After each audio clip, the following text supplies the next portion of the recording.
તો દ્વારકામાં બુલડોઝર એક્શનથી રાજકારણમાં ગરમાવો આવ્યો છે। ચૂંટણી પૂર્ણ થતા તંત્ર એક્શનમાં આવ્યું હોવાનો પાલ આંબલિયાનો આરોપ છે। રામાપીર મંદિર સહિતના ધાર્મિક સ્થળો પર બુલડોઝર ફેરવાતા ગરમાવો આવ્યો છે। શહેરની કિંમતી જમીન પરના દબાણો યથાવત કેમ છે તેવો સવાલ ઉઠાવ્યો। ભાજપના નેતાઓએ કરેલા ઓફિસ અને પાર્કિંગના દબાણ ક્યારે દૂર થશે? પહેલા નેતાઓના દબાણ દૂર કરો, પછી આસ્થાના કેન્દ્રને ટાર્ગેટ કરજો।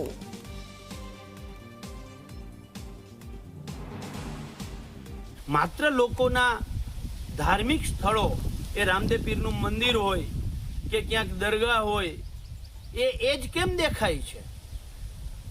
ધર્મ લોકોની આસ્થા સાથે જો સરકારી જગ્યાની કિંમત જ મહત્વની હોય, સરકારી જગ્યા જ મહત્વની હોય, તો દ્વારકા શહેરની અંદર ભાજપના નેતાઓની ઓફિસો, દુકાનો, બંગલાઓ, પાર્કિંગો, હોટલો બધું જ ગેરકાયદેસર છે, સરકારી જમીન ઉપર છે, એને કેમ પાડવામાં નથી આવતું?